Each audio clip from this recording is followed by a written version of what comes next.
Estructura y funciones de los seres vivos. La unidad comienza con el estudio de la estructura de las células, las tareas que realizan sus partes y los dos grandes tipos de células, con núcleo y cimento, y sigue con la organización celular de los seres vivos, centrándose en los reinos moneras, protistas y hongos.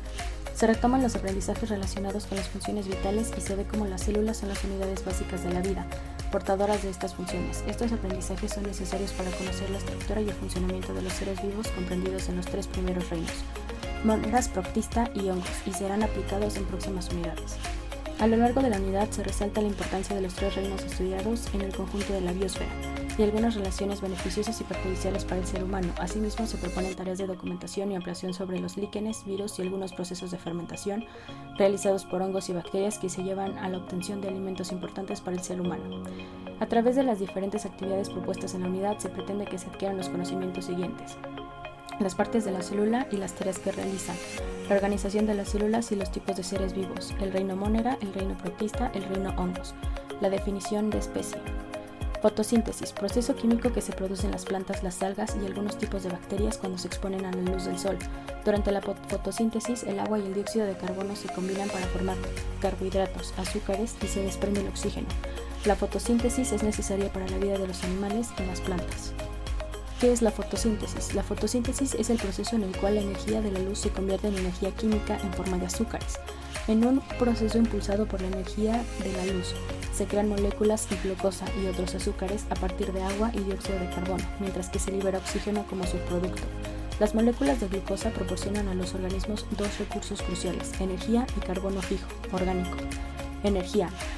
Las moléculas de glucosa sirven como combustible para las células. Su energía química puede obtenerse a través de procesos como la respiración celular y fermentación, que genera trifosfato de adenosina, una molécula pequeña portadora de energía para las necesidades de energía inmediatas en la célula.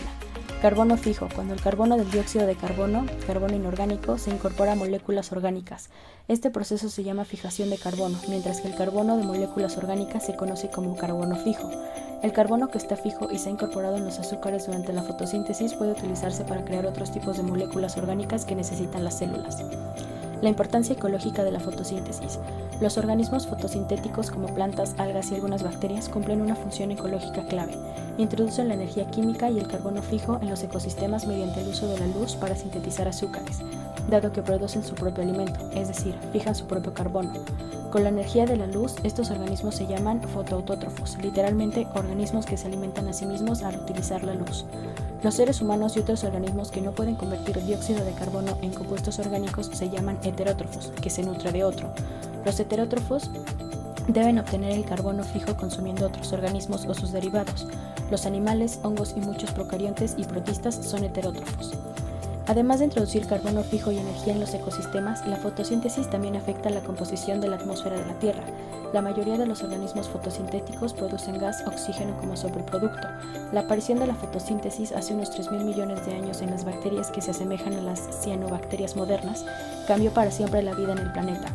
Estas bacterias liberaron poco a poco oxígeno en la atmósfera terrestre que crecía en él, y se cree que el aumento de la concentración de oxígeno influyó en la evolución de las formas de vida aerobias, organismos que utilizan oxígeno para la respiración celular.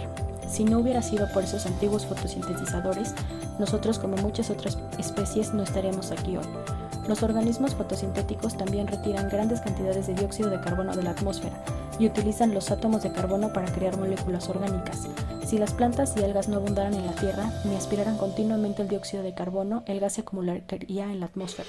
Aunque los organismos fotosintéticos eliminan parte del dióxido de carbono producido por las actividades humanas, los niveles atmosféricos en aumento están reteniendo el calor y provocando que el clima cambie.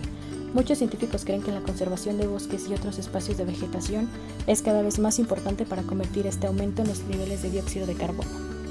Las hojas donde ocurre la fotosíntesis. Las plantas son los autótrofos más comunes en los ecosistemas terrestres. Todos los tejidos verdes de las plantas pueden fotosintetizar, pero en la mayoría de las plantas la mayor parte de la fotosíntesis ocurre en las hojas. Las células de una capa intermedia de tejido foliar llamada mesófilo son el principal lugar donde ocurre la fotosíntesis. En casi todas las plantas hay unos pequeños poros llamados estomas en la superficie de las hojas, las cuales permiten que el dióxido de carbono se difunda hacia el mesófilo y el oxígeno hacia el exterior. Respiración. La respiración comprende dos fases. La primera es la fase de inspiración, y la inspiración permite que el aire fluya hacia los pulmones. La segunda fase es la de expiración. Esta consiste en la expulsión de los gases de los pulmones. Durante la inspiración, los músculos intercostales y el diafragma se contraen, permitiendo que el aire penetre los pulmones. Durante la expiración, los músculos utilizados para la inspiración se relajan, haciendo que los gases sean expulsados de los pulmones. ¿Cuáles son los tipos de respiración? La respiración es el proceso de intercambio de gases entre los seres vivos y el ambiente. En el caso de los seres humanos y los animales, la respiración implica el reemplazo del dióxido de carbono en los pulmones por oxígeno de aire. En términos generales, existen dos tipos de respiración: respiración celular y respiración externa. Respiración celular, también conocida como respiración interna, es el proceso de transformar energía química en formas de energía utilizables por la célula. Este proceso se lleva a cabo por medio de la oxidación, degradando compuestos orgánicos para convertirlos en compuestos inorgánicos. La respiración celular, a su vez, se clasifica en dos tipos: respiración anaeróbica y respiración aeróbica. En la respiración celular, la glucosa se degrada en un proceso que consta de dos etapas: la glucólisis y la respiración. La glucólisis se reproduce en el citoplasma de las células y no requiere de oxígeno. Consiste de la degradación de glucosa, 6 carbonos, por una serie de reacciones bioquímicas hasta llegar a 2 moléculas de piruvato, 3 carbonos. La respiración se produce en la mitocondria y comprende dos etapas: el ciclo de Krebs y la cadena transportadora de electrones. En esta última etapa, la cadena transportadora de electrones, donde el oxígeno en la respiración aeróbica capta los electrones y se forma agua. Si otro compuesto como los sulfatos o nitratos captan los electrones, se habla de respiración anaeróbica. Respiración aeróbica es un proceso de metabolización de la energía caracterizada por la oxidación de moléculas orgánicas por la acción del oxígeno que es tomado del aire. El sulfato final es agua y dióxido de carbono. Es un tipo de respiración en el que se prescinde del oxígeno, la respiración anaeróbica, y en cambio se utiliza sulfato o nitrato, que son los que actúan como aceptores finales de la cadena de transporte de electrones responsable de la síntesis de ATP, adenosín trifosfato, un nucleído esencial para la obtención de energía celular. El resultado final del proceso es dióxido de carbono y etanol. Respiración externa es el proceso de intercambio de oxígeno y dióxido de carbono con el medio ambiente. Se clasifica en respiración pulmonar, bronquial, traqueal y cutánea. Respiración pulmonar es el tipo de respiración predominante en los vertebrados terrestres, incluyendo al ser humano. En este caso, el oxígeno es tomado del aire por la nariz y la boca y llegará a la tráquea a través de la garganta, a través de movimientos de inhalación y exhalación. La tráquea se ramifica en dos tubos llamados bronquios que entran en los pulmones y a su vez se ramifican en bronquiolos. Estos terminan en unas estructuras con unas formas de saco llamados alvéolos, que es donde se lleva a cabo el intercambio de oxígeno por dióxido de carbono. Una vez que se obtiene el dióxido de carbono, este es enviado de vuelta a los pulmones a través del sistema sanguíneo para ser expulsado al ambiente. Respiración traqueal. La respiración traqueal, como su nombre lo indica, ocurre en la tráquea, que es una estructura conformada por ductos o canales por los que pasa el aire. Todos los insectos tienen tráqueas que pasan a lo largo de su cuerpo y tienen contacto con el exterior a través de unas aberturas llamadas espiráculos. En la respiración traqueal, los espiráculos se abren para tomar el oxígeno de aire y cuando los insectos están en estado de reposo, la presión osmótica celular permite que el oxígeno se disuelva con el líquido traqueal y que el dióxido de carbono se libere al exterior. Una vez que el insecto sale de su estado de reposo, el líquido traqueal es absorbido por los tejidos y se completa el proceso de respiración, y los espiráculos se abren para comenzar el ciclo. Respiración branquial. Es un tipo de respiración propia de la mayoría de los animales acuáticos y se lleva a cabo en las briancas, una estructura en forma de lámina que contiene vasos sanguíneos. Respiración en las plantas. Aunque con frecuencia la respiración vegetal es confundida con la fotosíntesis, son procesos complementarios. En la respiración, las plantas toman oxígeno y liberan dióxido de carbono, mientras que en la fotosíntesis, la planta toma dióxido de carbono del ambiente y libera oxígeno.